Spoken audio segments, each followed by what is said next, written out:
Secretary East in the Ministry of External Affairs, Shri Anil Vadva, Excellencies, distinguished guests, panelists, presiders, ladies and gentlemen. I'm privileged to welcome you to the academic session of the 8th edition of the Delhi Dialogue. The dialogue has evolved dynamically over the preceding 7 years. But before I really go into my prefatory remarks, one important element from the CV was not mentioned, the fact that Shri Anil Vadva has been head of mission in 3 different countries and is soon going to a 4th. So he has been ambassador to Oman, to Thailand, and to Poland in his career. So he is one of the rare foreign service officers who has served in multiple countries as head of mission. In this Delhi dialogue, there have been many firsts this year. It is for the first time that the business session involving the captains of industry and the principal business associations met for an entire day. And it's not the first time really that the ministerial program included interactive sessions, but these were very productive last evening on connectivity and integrating regional value chains and production networks. That session was graced by the Honorable Minister for External Affairs, Srimati Sushma Swaraj, in which the visiting ASEAN dignitaries spoke together with the chief ministers of 2 states of Northeast India, Mizoram and Nagaland. The ASEAN countries and India share the same civilizational space. Their cultural consonance and trading links go back to ancient times when Buddhism first, Hinduism and Islam went to Southeast Asia from the Indian subcontinent.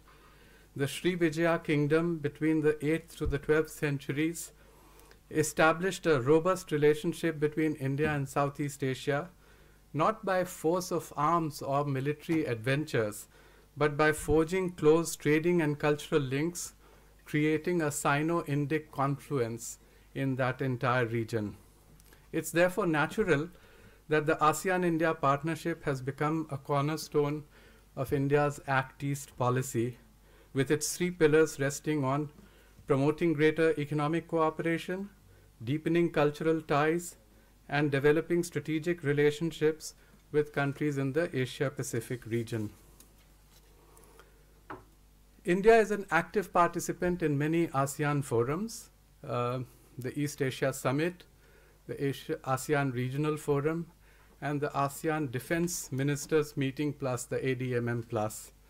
This is how India demonstrates its centrality of ASEAN in the practical articulation of its Act East policy.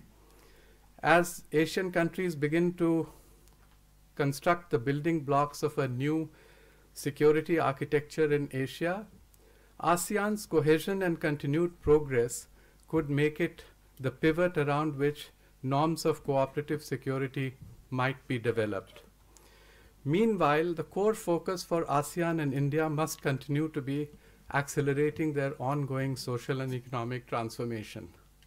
While ASEAN and India are blessed by their cultural connect, the 21st century relationships beat to a different pulse.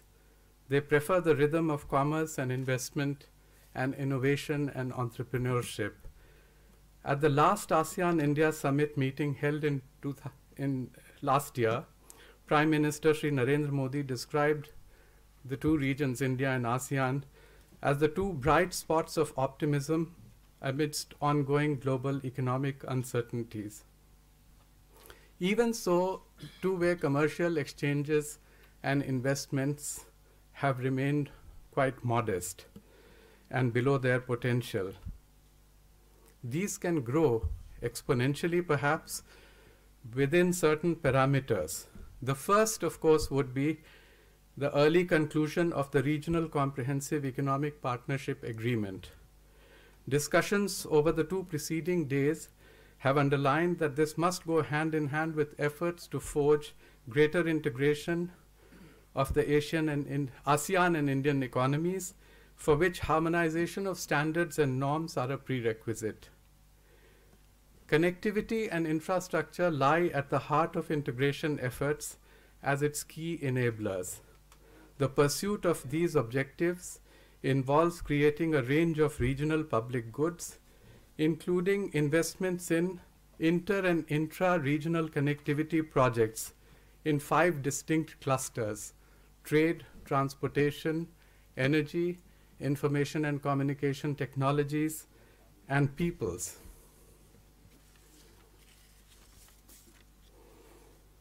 All these together, underpinned by infrastructure building, will facilitate the free and unfettered flow of goods, services, investments, persons, ideas, and technology between India and the ASEAN countries. Permeation of know-how and technology through various connectivity networks have a direct bearing on the lives of people by enabling their access to health, education, social insurance, and improved state support and social solidarity for coping with the negative impact of climate change and natural disasters. ASEAN and India are committed in principle to meet these challenges by implementing their 5-year plan of action, about which Secretary Sri Wadhwa has been speaking over the past 2 days.